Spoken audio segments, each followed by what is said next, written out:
Good morning friends. बघा काल आपण some basic concepts of chemistry ह्या चॅप्टरला सुरुवात केली होती. इंट्रोडक्टरी पार्ट आपण बघितला, त्याच्यानंतर स्कोप ऑफ द केमिस्ट्री आपण बघितलं, different branches of the chemistry म्हणजे नेचर ऑफ द केमिस्ट्री आपण बघितलं. Similarly what is the matter ते आपण बघितलं. मॅटरचं टाईप्स किंवा क्लासिफिकेशन, मेटल्स नॉन मेटलच्या प्रॉपर्टीज आपण त्या ठिकाणी बघितल्या आहेत. म्हणजे काय मॅटरच्या प्रॉपर्टीज आपण बघितल्या किंवा मॅटरचं क्लासिफिकेशन आपण बघितलं, त्या मॅटरच्या स्टेट्स काय असणार आहेत ते आपल्याला ठिकाणी बघायचं. There are 3 fundamental or principal states of the matter. Already तुम्हाला ते माहिती आहे, 10वीपर्यंत तुम्ही शिकलेला आहात.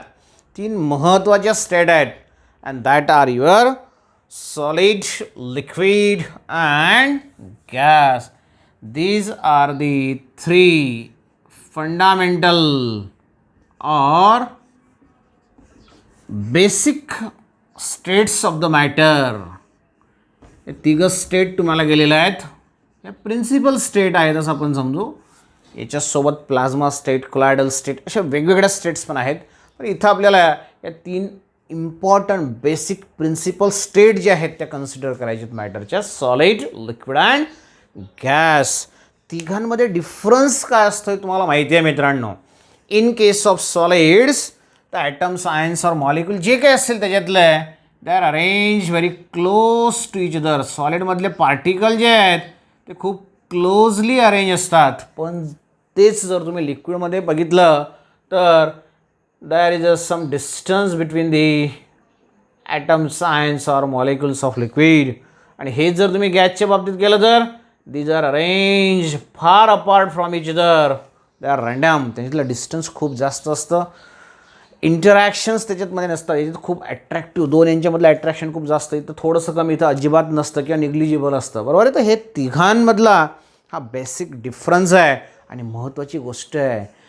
All this 3 properties of the matters can be interconvertible. ते एकमेकांमध्ये इंटरकन्व्हर्ट होऊ शकतात. म्हणजेच काय, सॉलिडचं कन्व्हर्शन तुम्ही लिक्विडमध्ये करू शकता. समजा आईस तुम्हाला दिला मित्रांनो, सोप्पा एक्झाम्पल जे आपण घरी पण करू शकतो. आईसचं कन्व्हर्शन तुम्ही वॉटरमध्ये करू शकतात का? गरजच नाही. नुसतं आईस तुम्ही ओपन ॲटमॉस्फिअरला ठेवला, लगेच तो मेल्ट होतो आणि त्याचं कन्व्हर्शन वॉटरमध्ये होणार, म्हणजे लिक्विडमध्ये होईल. ह्या लिक्विडला जर तुम्ही थोडंफार जरी हीट केलं, अजिबात गरज नाही आहे हिटिंगची सुद्धा. वॉटर जर घेतलं असेल तर विदाऊट हिटिंग टेरेसवर तुम्ही वॉटर ठेवा 1 लिटर सकाळी उन्हाळ्याच्या दिवसात, आणि संध्याकाळी बघा 1 लिटरचं 2 लिटर झालेलं असेल का? नाही. 1 लिटरपेक्षा ते कमी झालं असेल. त्याचं वेपरायझेशन झालं असेल, इव्हॅपरेशन झालं असेल. दोघांमधला फरक आहे. बघा, इव्हॅपरेशन म्हणजे काय आणि वेपरायझेशन म्हणजे काय. ऑर्डिनरी टेम्परेचरला जे होणार आहे ते इव्हॅपरेशन. बॉइलिंग टेम्परेचरला जे होणार आहे ते तुमचं व्हेपरायझेशन असतं. खूप बेसिक डिफरन्स लक्षात ठेवायचा. बघा या ठिकाणी सॉलिडचं कन्व्हर्शन लिक्विड किंवा लिक्विडचं कन्व्हर्शन गॅसमध्ये होतं आहे. तुम्हाला इंटर कन्व्हर्टिबल म्हटलं आहे मी, म्हणजे ते परत बॅक कॅन बी कन्व्हर्टेड. या वॉटर व्हेपर समजा तुम्ही तयार केला, त्याला तुम्हाला लिक्विडमध्ये कन्व्हर्ट करायचं आहे. पॉसिबल आहे? येस. त्याला कॉम्प्रेस करा, कूल करा, त्यांचं कंडेन्सेशन होईल आणि त्या लिक्विडमध्ये कन्वर्ट देईल. आणि ह्या लिक्विडचं परत म्हणजे त्या वॉटरचं परत सॉलिड म्हणजे तुम्हाला आईस तयार करायचं, फ्रीजिंग त्याचं करा, सहज तुम्हाला आईस मिळेल. म्हणजेच काय, तर हे जे 3 स्टेट्स ऑफ मॅटर आहेत that are interconvertible to each other. बरोबर आहे. हे झालं स्टेट्स ऑफ मॅटरच्या बाबतीत. मग हे जे मॅटर, स्टेट्स ऑफ मॅटर आपण बघितलं, किंवा जे मॅटर आहे, दिस मॅटर हॅविंग डिफरंट प्रॉपर्टीज. मग या मॅटरला वेगवेगळ्या प्रॉपर्टीज असतात. काल डेफिनेशनमध्ये पण आपण बघितलं होतं केमिस्ट्रीच्या. केमिस्ट्री डेफिनेशन तुम्हाला माहिती आहे. It is the branch of science which deals with the study of. काल तुम्हाला डेफिनेशन सांगितले, त्याच्यात एक शब्द वापरला आपण, प्रॉपर्टीज ऑफ मॅटर. कंपोजिशन असेल, स्ट्रक्चर असेल आणि प्रॉपर्टीज ऑफ मॅटर. तर प्रॉपर्टी 2 प्रकारचे असतात मित्रांनो. Here there are 2 types of properties.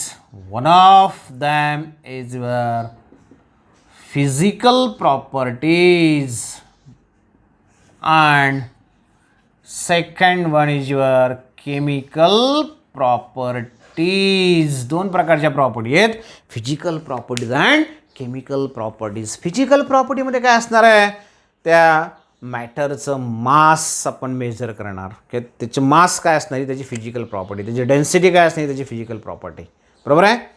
Volume ही त्याची physical property, temperature is a physical property, बरोबर आहे.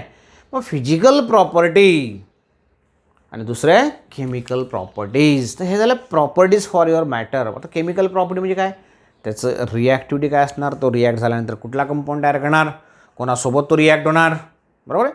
हे झालं केमिकल प्रॉपर्टीज. मग दोघांमध्ये बेसिक डिफरन्स काय, जर तुम्ही फिजिकल प्रॉपर्टीजचा विचार केला तर फिजिकल प्रॉपर्टीजमध्ये त्याचं कंपोजिशन चेंज होत नाही. समजा मला डेन्सिटी मेजर करायची आहे, डेन्सिटी मेजर करताना ती फिजिकल प्रॉपर्टी आहे, मेजर करताना त्याचं कंपोजिशन NaClची डेन्सिटी मला मेजरायची, वॉटरची डेन्सिटी मला मोजायची आहे, मोजत असताना त्याच्या कंपोजिशनमध्ये बदल होईल काय, H2H2च राहणार आहे. एखाद्याची सोल्युबिलिटी मला बघायची आहे, समजा तुम्ही शुगर डिझॉल्व केला, शुगर पाण्यात डिझॉल्व होईल, त्याची सोल्युबिलिटी आपण चेक केली, पण शुगरचं कंपोजिशन जे आहे, शुगरच्या कंपोजिशनमध्ये बदल होणार नाही. C12H22O11 हा फॉर्म्युला जो आहे तो तसाच राहणार आहे, तो काहीतरी वेगळा होऊन जाईल असं होणार नाही सोल्युबल झाल्यानंतर. हे फिजिकल प्रॉपर्टी झाली. पण यांचंच जर आपण केमिकल विचार केला तर समजा तुम्हाला मॅग्नेशियम दिला आहे, मॅग्नेशियमची डेन्सिटी तुम्ही चेक केली, सोल्युबिलिटी तुम्ही चेक केली, रिॲक्शन जर आपण बघितली तर ती केमिकल प्रॉपर्टी होईल.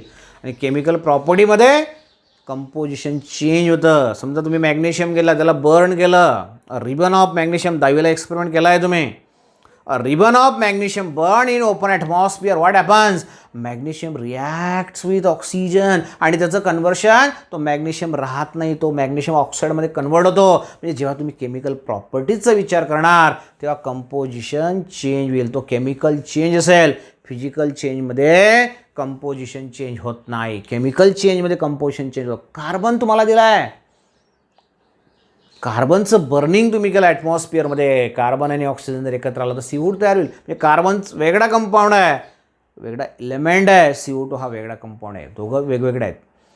पण तसं जर तुम्ही फिजिकल प्रॉपर्टीचा विचार केला, फिजिकल चेंजचा विचार केला, solid to liquid, liquid to gas त्याचं कन्व्हर्शन होईल, पण कंपोजिशन चेंज होणार नाही. वेल नोन एक्झाम्पल तुमच्या समोर आहे, आईसचं कन्व्हर्शन मी वॉटरमध्ये करतो, वॉटरचं कन्व्हर्शन मी व्हेपर्समध्ये करतो आहे. हे कन्व्हर्शन होतं आहे मित्रांनो, फिजिकल चेंज होतं आहे, पण कंपोजिशन चेंज होत नाही, कारण की आईसचं फॉर्म्युला H2 आहे, इथं वॉटर तयार झालं त्याचा फॉर्म्युला पण H2च आहे, आणि गॅस व्हेपर्स तयार होईल वॉटरचे त्याचं पण फॉर्म्युला H2च असणार आहे.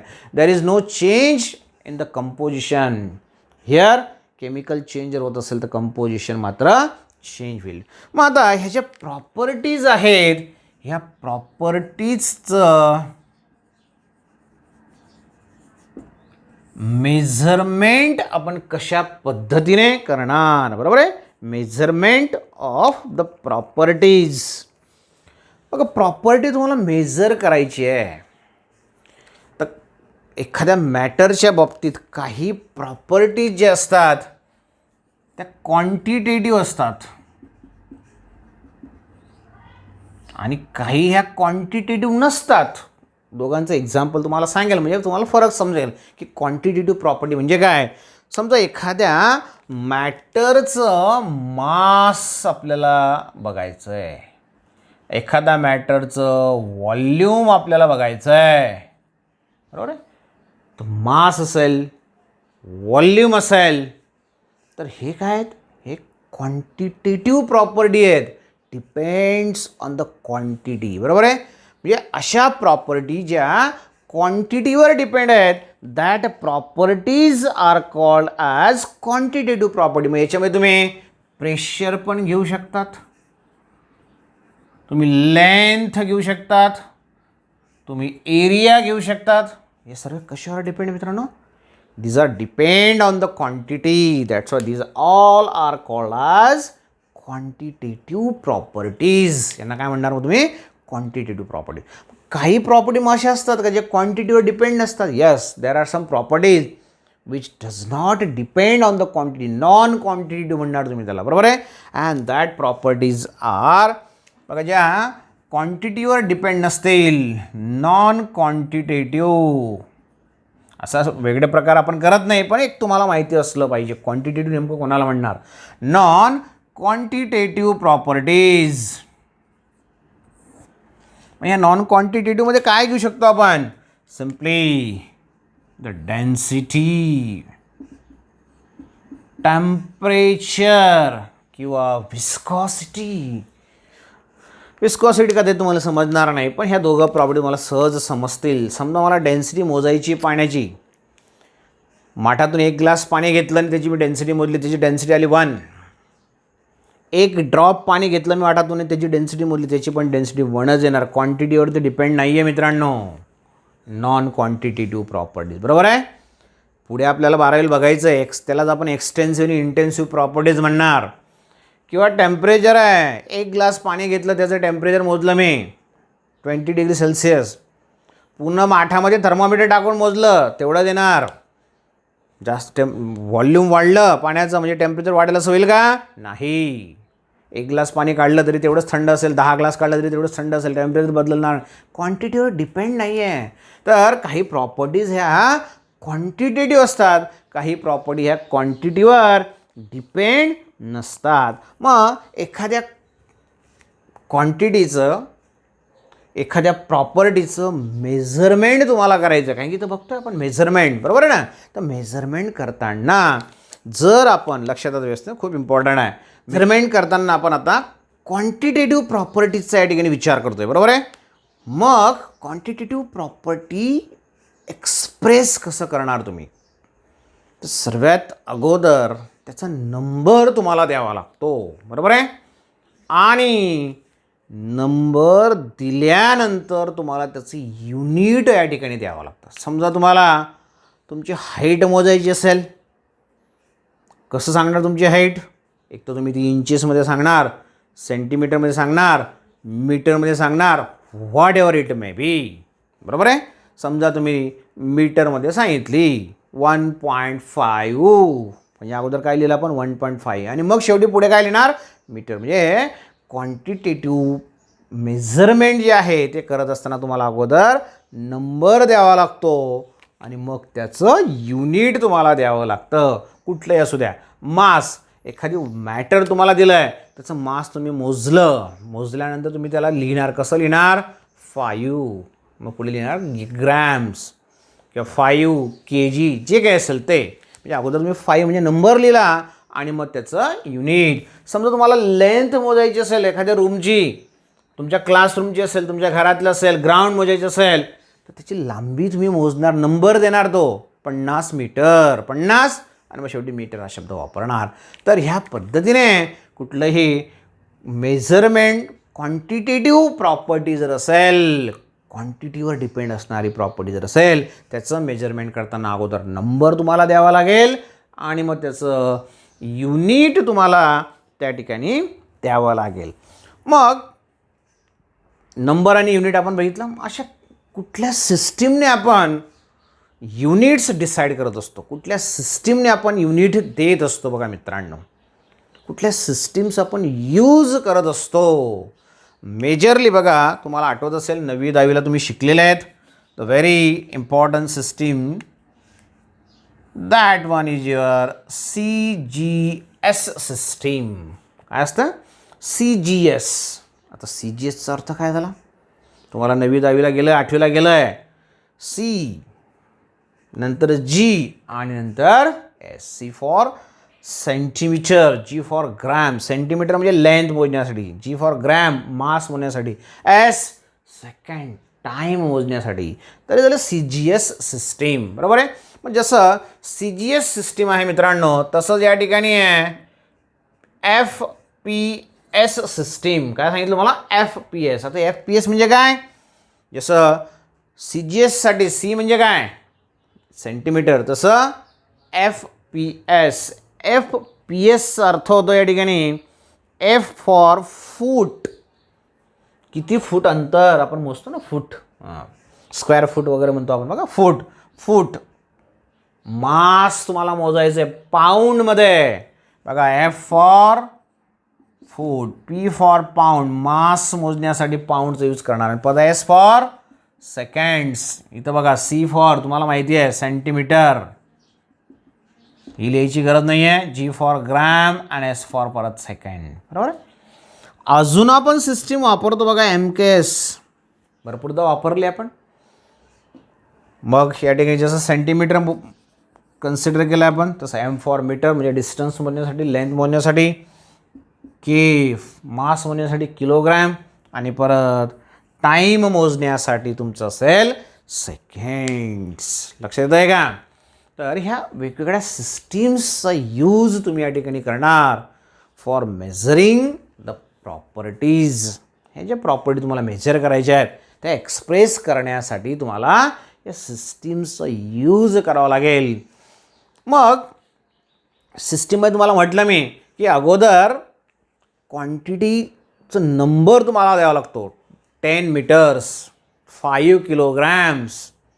तर मीटर, किलोग्रॅम्स हे काय sir? These are the units, and these units are arbitrarily considered and universally accepted.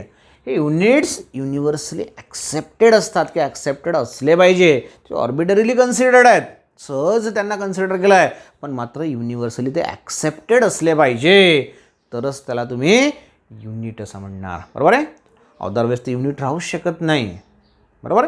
तर हे झालं तुमचं वेगवेगळ्या सिस्टीमने जेव्हा तुम्हाला मेजरमेंट करायचं असेल त्या वेगळ्या सिस्टीम्स तुम्हाला या ठिकाणी दिलेल्या आहेत. But here the very important and that one is your. बघा, यांच्यात तिघां व्यतिरिक्त सिस्टीम आपण बघतोय, and that one is your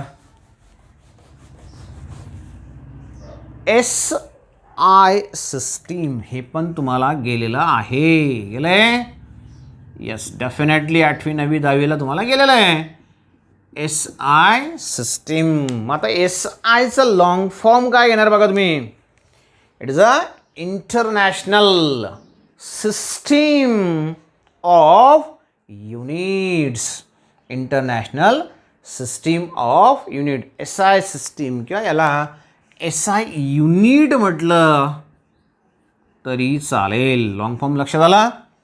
international system of, international उलट घ्यायचं, international system of units, S I units. मग ह्या एस आय सिस्टीममध्ये तुम्हाला काही फंडामेंटल क्वांटिटीज जे आहेत त्या फंडामेंटल क्वांटिटीजचे युनिट्स आणि त्यांचं रिप्रेझेंटेशन सांगितलं आहे. त्या यूज करून तुम्हाला बाकीच्या क्वांटिटीजचं युनिट डिसाईड करायचं आहे. फक्त 7 फंडामेंटल क्वांटिटीज तुम्हाला या ठिकाणी एस आय सिस्टीममध्ये सांगण्यात आलेलं आहे मित्रांनो. आता 7 कुठले कुठले सांगितले आहेत, तर त्याच्यातलं फर्स्ट आहे तुमचं लेंथ. लक्ष द्या व्यवस्थित. या 7 मध्ये तुम्हाला काय दिलं आहे नेमकं बघा. फर्स्ट कुठल्या क्वांटिटीचा विचार केला आहे? Length.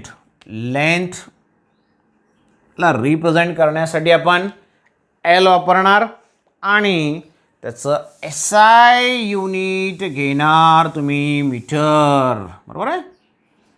Length is expressed in metre. आता हा मीटर जो शब्द तुम्ही लिहिला आहे मित्रांनो, या मीटरचं सिम्बॉलिक रिप्रेझेंटेशन मी कसं करणार? एमने करणार. लेंथ, समजा तुम्हाला लेंथ एक्सप्रेस करायची, लेंथ इक्वल टू 10 मीटर असं ते एक्झाम्पल लक्षात घ्या. बरोबर आहे. लेंथ मला दाखवायचं पूर्ण असं लेंथ न लिहिता मी फक्त काय लिहिल? एल. एलचा अर्थ लेंथ. कशामध्ये एक्सप्रेस करणार मी? मीटर. मीटरसाठी काय वापरणार? स्मॉल एम वापरणार. किती? तर ती क्वांटिटी तुम्हाला नंबरने दाखवावं लागेल. जसं मी अगोदर म्हटलं आहे तसं एक फंडामेंटल युनिट हे झालं. असं किती युनिट सांगितलं आपल्याला एस आयने? 7 fundamental unit. म्हणजे असं आता लेंथ हे फर्स्ट फंडामेंटल युनिट झालं, तसं सेकंड फंडामेंटल युनिट जसं एम के सी जी एसमध्ये बघितलं आपण त्याच पद्धतीने सेकंड वन इज युअर मास. बरोबर आहे.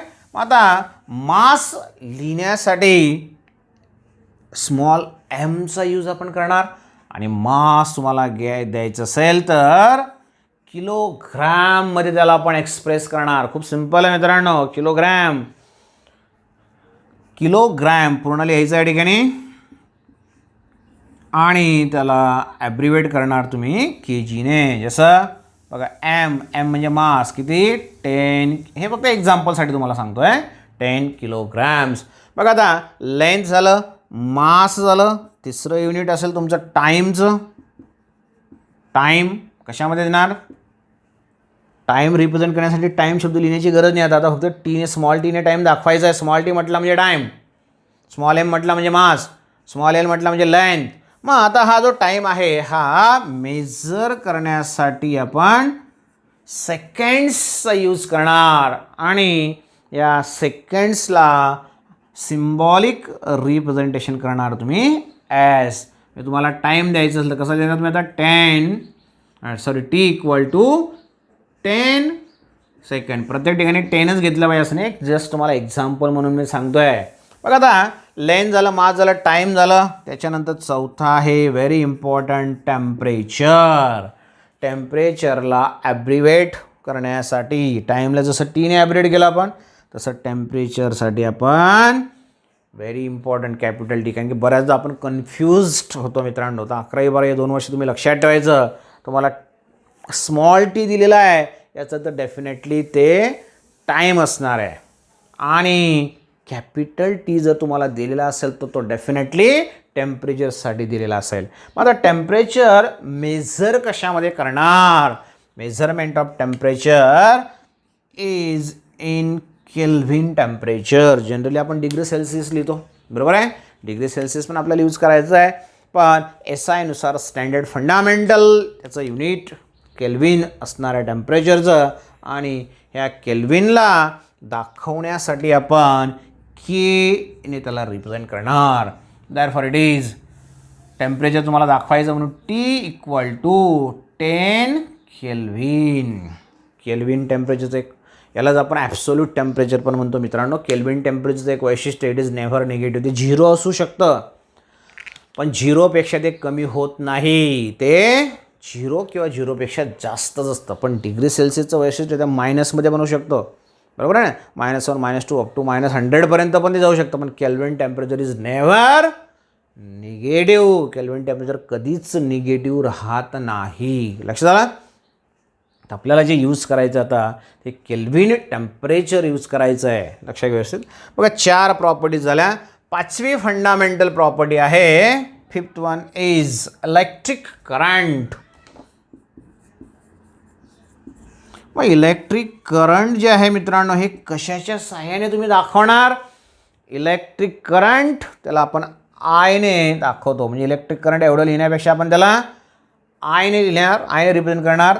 त्याला मेजरमेंट करणार तुम्ही ॲम्पियरने आणि त्याचं ॲम्पियरचं ॲब्रिवेशन जे तुम्ही यूज करणार मित्रांनो that one is your E. बरोबर आहे. म्हणजे तुम्हाला आयची व्हॅल्यू दाखवायची. I means current in ampere, 10 ampere. लक्षात आलं? बघा 7 वेगळे फंडामेंटल युनिट्स आपल्याला बघायचे आहेत. त्याच्यापैकी किती झाले? 1 2 3 4 5. त्याच्यानंतर 6वं खूप महत्त्वाचं आहे and that one is your, इकडे लिहितो आहे मी, 6th unit is your amount of substance. हे खूप महत्त्वाचं युनिट आहे बघा मित्रांनो. अमाऊंट ऑफ सबस्टन्स ज्याला तुम्ही एन ने रिप्रेझेंट करतात. अमाऊंट ऑफ सबस्टन्स एन ज्याला तुम्ही मोलमध्ये एक्सप्रेस करणार. बरोबर आहे. मोल्समध्ये एक्सप्रेस करणार आणि त्याला लिहिताना मोल लिहिणार. बघा युनिट देताना MOL मोल आणि लिहिताना मोल. युनिट एक्सप्रेस करताना मोलमध्ये एक्सप्रेस करणार, लिहिताना मात्र त्याचे ॲब्रिव्हिएशन मोल. सिम्बॉल काय वापरणार? मोल. जसं आता for example N equal to 5 mole. N means number of moles, N amount of substance, 5 mole MOL आणि दाखवताना MOLE. लक्षात ठेवावे असते. त्याच्यानंतर 7वं फंडामेंटल युनिट आहे which is again very important and that one is your luminous intensity. Luminous intensity. बघा आता luminous intensity काय असेल किंवा ल्युमिनस इंटेन्सिटी तुम्ही कशामध्ये एक्सप्रेस करणार. It is shortly represented as I V. I व्हीचा अर्थ काय येईल मग आता ल्युमिनस इंटेन्सिटी. मग जसं आपण बघा प्रत्येकासाठी आपण ॲब्रिव्हिएशन वापरलं तसं ॲब्रिव्हिएशन आपण ल्युमिनस इंटेन्सिटीला वापरणार. त्याचं एक्सप्रेस युनिट काय असेल metre, kilometre, kilogram, whatever it may be second. तसं ल्युमिनस इंटेन्सिटी आहे that one is express in terms of candela. कशामध्ये कॅन्डेला. आणि याला शॉर्टली आपण सिम्बॉलिक रिप्रेझेंटेशन करणार CT. म्हणजे ल्युमिनस इंटेन्सिटी तुम्हाला दाखवायचं तर I V equal to 1 CD, 1 CD, 1 कॅन्डेला.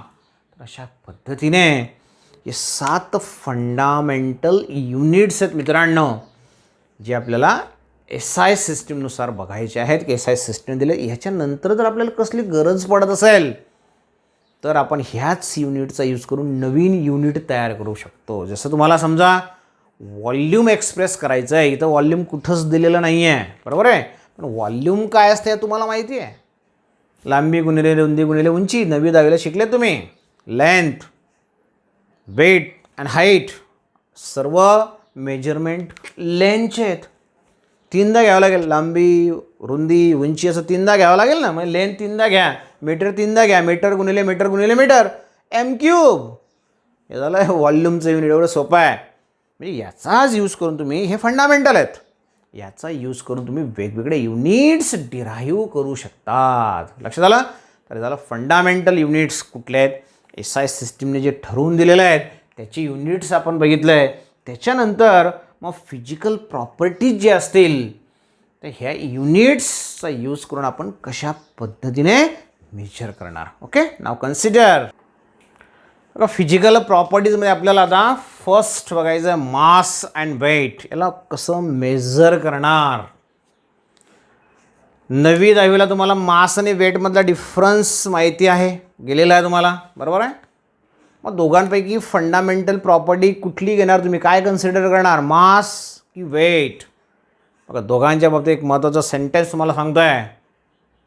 Mass does not vary with the position. Position जर तुम्ही चेंज केली तर मास व्हॅरी होणार नाही. But weight of the matter varies.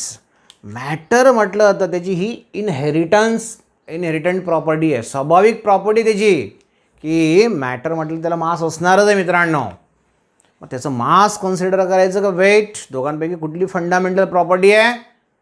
Mass does not vary with the position. Position change झाली त्या मॅटरची तरी त्याचं मास चेंज होत नाही, पण पोझिशन चेंज झाली तर त्याचं वेट जे आहे ते वेट मात्र चेंज होतं, बरोबर आहे. कारण की ग्रॅव्हिटेशनवर डिपेंड आहे. त्याचा सेंटर ऑफ ग्रॅव्हिटी आणि त्या याच्यातलं डिस्टन्स जर चेंज झाला, पोझिशन चेंज झाली म्हणजे सेंटर ऑफ ग्रॅव्हिटी त्यातलं डिस्टन्स चेंज होईल.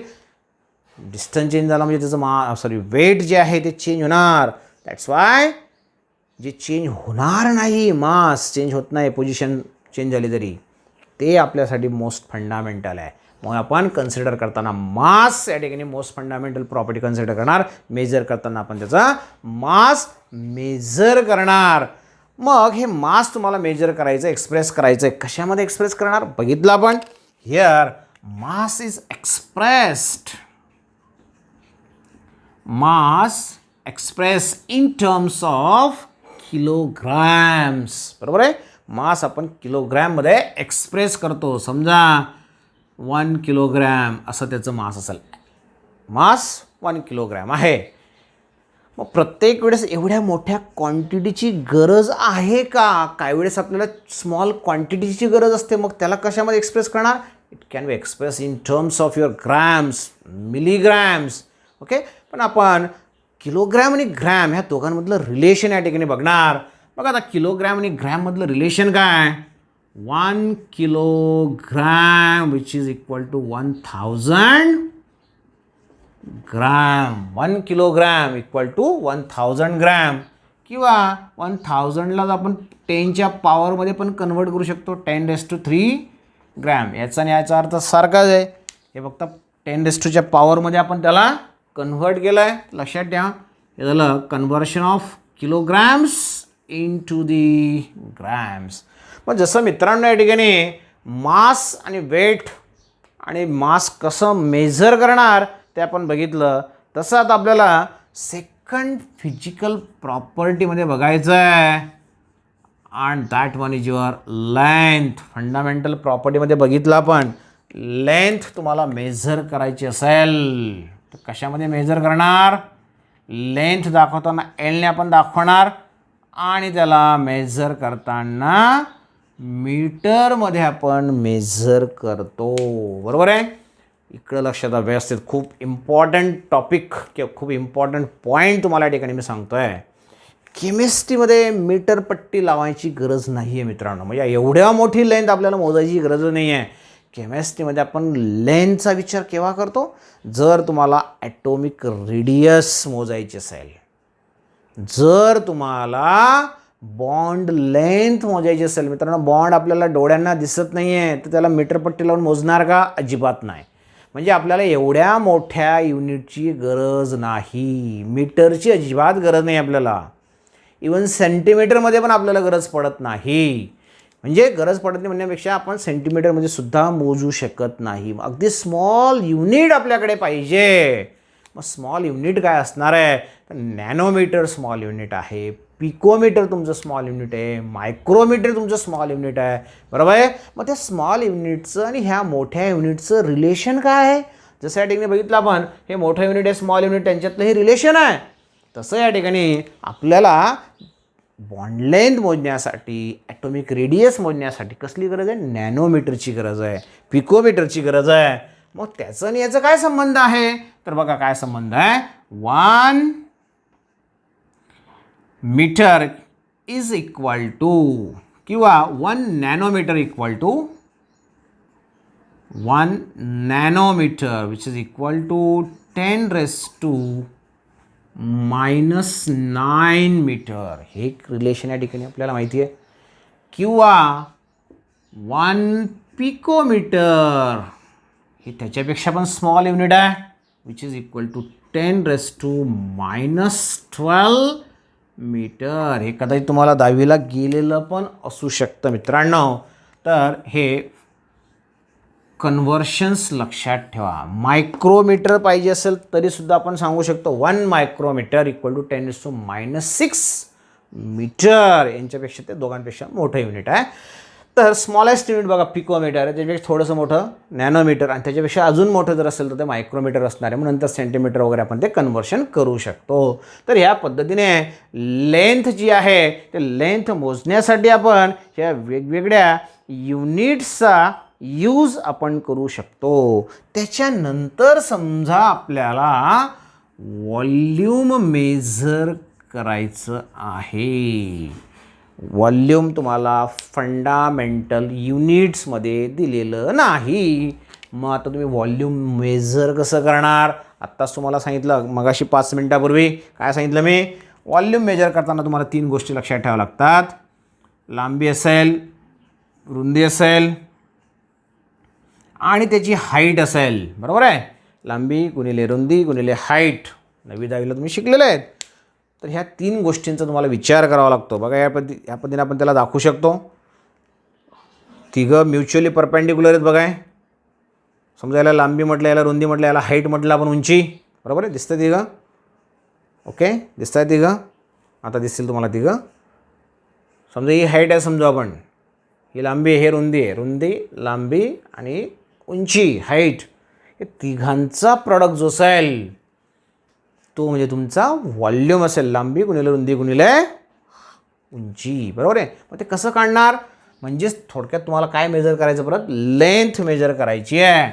म्हणजेच या ठिकाणी बघा 1 मीटर, समजा ही लेंथ तुम्ही घेतली 1 मीटर, त्याची लांबी घेतली, ही त्याची रुंदी घेतली, विड्थ, दिस इज अ लांबी, त्याच्यानंतर रुंदी आणि हाईट 1 मीटर. तिघं 1 1 1 आहेत. बरोबर आहे.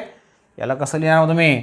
तर याचं व्हॉल्यूम असेल, volume equal to 1 metre cube. म्हणजे व्हॉल्यूम तुम्ही एक्सप्रेस करताना कोणत्या युनिटमध्ये एक्सप्रेस करणार? मीटर क्यूबमध्ये तुम्ही ते एक्सप्रेस करणार. मग आता ह्या मीटर क्यूबचं कन्व्हर्शन खूप मोठं युनिट आहे. ह्या मीटर क्यूबचं कन्व्हर्शन आपल्याला स्मॉल युनिट्समध्ये करायचं असेल तर कसं करणार? तर बघा या ठिकाणी तुम्हाला सांगतो आहे, लक्षात ठेवा व्यवस्थित, खूप इम्पॉर्टंट कन्व्हर्शन आहे. 1 metre cube which is equal to 1 metre क्यूबमधली जी व्हॅल्यू असेल ती घेतली मी, त्याला 1000ने मल्टिप्लाय करायचं. 1000 म्हणजे काय रे? तर बघितलं आपण 1000 म्हणजे काय? 10⁻³ बरोबर आहे. 10⁻³ म्हणजे 1000 झाला. याला जर मी 1000ने मल्टिप्लाय केलं तर त्याचं कन्व्हर्शन सेंटीमीटर क्यूबमध्ये होणार. सॉरी, डेसिमीटर क्यूबमध्ये होणार, नॉट सेंटीमीटर, डेसिमीटर क्यूबमध्ये होणार. आणि परत जर मी त्याला 10⁻³ मल्टिप्लाय केलं, बघा ऑलरेडी 10⁻³ अजून 10⁻³ म्हणजेच काय होईल तो 1 × 10⁻³ अजून 10⁻³ म्हणजे 10⁻⁶ जर केलं तर त्याचं कन्व्हर्शन cm³ मध्ये होणार. लक्ष द्या, खूप महत्त्वाचं कन्व्हर्शन आहे बघा मित्रांनो, खूप वेळेस आपल्याला यूज करायचं आहे. बघा सर्वात मोठं युनिट आहे मीटर क्यूब, त्याला मला थोड्या लहान युनिटमध्ये करायचं होतं म्हणून मी काय वापरलं? Decimetre cube. मग मीटर क्यूबचं कन्व्हर्शन जर मला डेसिमीटर क्यूबमध्ये करायचं असेल तर मी कशाने मल्टिप्लाय केलं? 10⁻³ आणि डेसिमीटर क्यूब म्हणजेच आपलं ओळखीचं युनिट, खूप जवळचं unit. Decimetre cube volume, litre. दूध 1 लिटर आणतो आपण, बरोबर ना? दूध मोजू शकतो आपण, 1 लिटर, अर्धा लिटर, 2 लिटर, 50 लिटर, 100 लिटर. तर लिटर म्हणजेच काय? dm³, decimetre cube. डेसिमीटर, देसी नाही हां, डेसिमीटर क्यूब, त्याला म्हणणार तुम्ही लिटर. मग ह्या डेसिमीटर क्यूबचं, लिटरचं, डेसिमीटर क्यूब म्हणजेच लिटर, लिटरचं कन्व्हर्शन तुम्हाला cm³ करायचं आहे. डेसिमीटरचं कन्व्हर्शन सेंटीमीटर क्यूब. सेंटीमीटर हा लिटरपेक्षा लहान आहे, डेसिमीटरपेक्षा लहान आहे, म्हणून त्याची किंमत वाढली बघा, 10⁻⁶. ओके, 1000 याला परत आपण 1000ने मल्टिप्लाय केलं, ऑलरेडी 1000 अजून 1000 म्हणून तो 10⁻⁶ झाला. आणि मित्रांनो या ठिकाणी जो तुम्हाला cm³ दिला आहे तो cm³ म्हणजेच आपल्या ओळखीचा आहे, त्याला म्हणणार तुम्ही ml. ml म्हणजे काय? मिलीलिटर. 1 लिटर दूध जर तुम्ही घेतलं तर किती मिलीलिटर दूध घेणार? 1000 ml. 1 लिटर ऑफ वॉटर किंवा 1 लिटर ऑफ मिल्क, 1 लिटर, इथं 1 घेतलं समजा आपण, 1 लिटर, 1 लिटर दूध घेतलं म्हणजे किती ml? 1000 ml. 100 100 100 100 10 वेळेस, तेव्हा ते 1 लिटर तयार होतं, बरोबर आहे. म्हणून 1 डेसिमीटर क्यूब म्हणजेच 1000 सेंटीमीटर क्यूब. हां, म्हणजे तुम्हाला हे दोघांचं पण कन्व्हर्शन करता येऊ शकतं डायरेक्ट. तुमच्याकडे 1 लिटर पाणी आहे, 1 लिटर वॉटर असेल, मिल्क असेल, तुम्हाला विचारलं 1 लिटर पाणी म्हणजे किती ml, तर तुम्ही सांगू शकतात 1 × 10⁻³ किंवा डायरेक्ट 1000 लिहिलं तरी पण चालेल. 10⁻³ म्हणजे काय? 1000. म्हणजेच डेसिमीटरचं कन्व्हर्शन सेंटीमीटरमध्ये झालं म्हणजे ml मध्ये झालं. तर बघा ह्या 3 वेगवेगळ्या प्रॉपर्टीजचे युनिट्स आणि त्यांचं कन्व्हर्शन काय असतं आपण बघितलं. मास आणि वेटमधला डिफरन्स बघितला, लेंथ कसं एक्सप्रेस करणार ते बघितलं, व्हॉल्यूम कसं एक्सप्रेस करणार ते बघितलं, अजून आपल्याला प्रेशर बघायचं आहे, आपल्याला टेम्परेचर बघायचं, असे वेगवेगळे युनिट्स आपल्याला अजून बघायचे आहेत बघा मित्रांनो, बरोबर आहे. आज या ठिकाणी आपण थांबतोय. व्हिडिओ व्यवस्थित बघा, खूप बेसिक पार्ट या ठिकाणी आपण घेतला आहे, असा पार्ट जो तुम्हाला पूर्ण वर्ष नाही तर पूर्ण 11वी 12वीला यूज करायचा आहे. That's why it is very very important. Video like करा, तुमच्या मित्रांना शेअर करा आणि चॅनल जे आहे आपलं DSP केमिस्ट्री स्टडी सेंटर ते सबस्क्राईब करायला विसरू नका. जे विद्यार्थी नवीनच जॉईन झाले असलेल्या ॲपमध्ये त्यांना परत एकदा सूचना आहे, तुमचे व्हॉट्सअप नंबर माझ्या व्हॉट्सअप नंबरला लवकर पाठवा, कारण की ब्रॉडकास्ट ग्रुप ऑलरेडी मी तयार केला आहे, त्या मुलांना मेसेज जात आहे.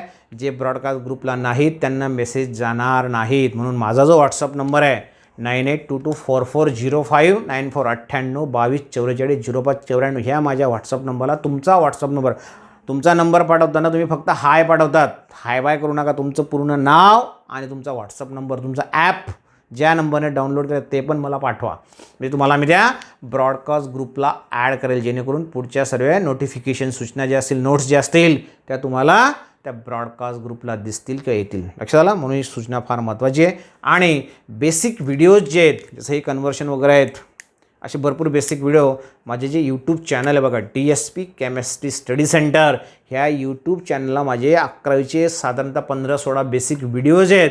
जे विद्यार्थी नवीन असतील त्यांच्यासाठी सांगतो आहे, त्यांनी ते चॅनल सबस्क्राईब करा DSP केमिस्ट्री स्टडी सेंटर आणि त्या चॅनलला सर्व 11वी बेसिक व्हिडिओ बघून टाका.